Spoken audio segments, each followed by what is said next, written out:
Algérie, douce Algérie. Racontée par Geneviève et Claude tous les jours à 15h45 au théâtre du Chapeau Rouge. L'histoire de l'indépendance se dessine par le regard d'une petite Nejma et par le génie de la guerre. Bonjour Geneviève et Claude. Comment cette histoire se crée? Comment elle se fait sous nos yeux? Mais en fait, il s'agit d'un conte de la tradition kabyle. Une petite fille va puiser l'eau à la fontaine, comme tous les matins, à l'heure des femmes, attention, pas à l'heure des hommes. Et voici que cette fois surgit un personnage à la fois grotesque, mais assez méchant, qui va lui faire vivre des aventures énormes.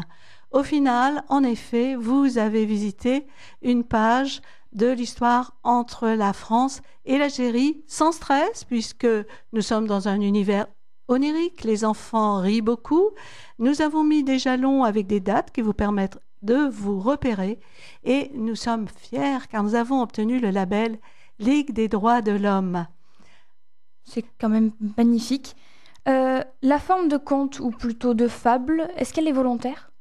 Oui, c'est volontaire parce que déjà, nous aimons beaucoup interpréter des contes. L'année dernière, nous étions là avec nos contes des 1001 nuits.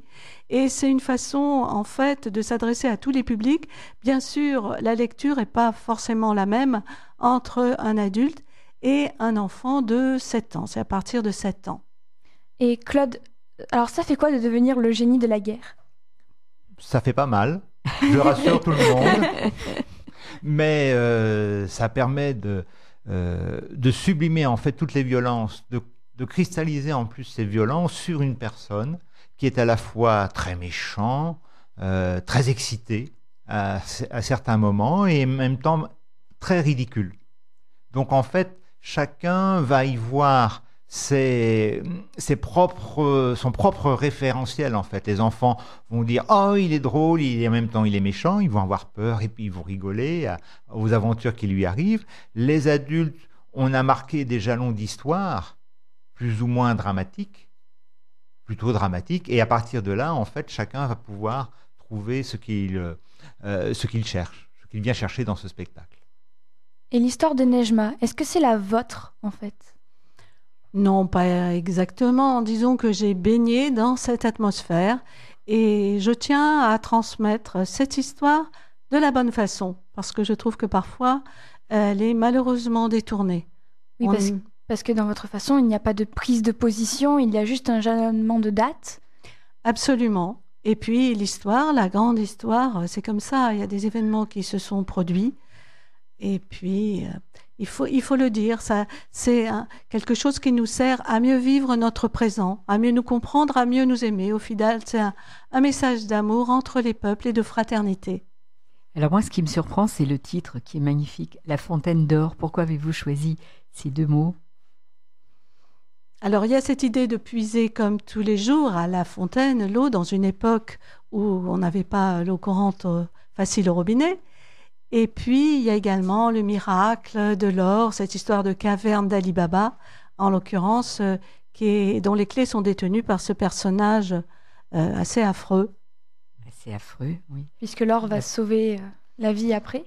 Mais ça, on ne le raconte pas. Je conseille à nos auditeurs d'aller voir ce beau spectacle. Alors, je compte finir par une petite dédicace. Alors, Yves Cespedes, dans son émission Ça bouge ici, a fait chanter en arabe une jeune dame. Eh bien, moi, je vous demande, s'il vous plaît, de chanter en kabyle. On vous écoute.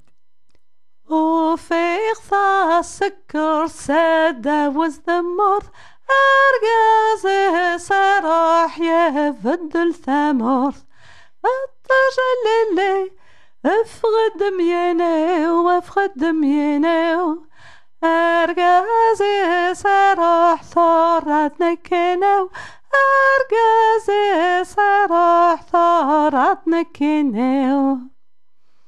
Merci beaucoup. La chanson kabyle, J'ai trouvé une perdrix, c'est cela? Sous un olivier. Sous un olivier.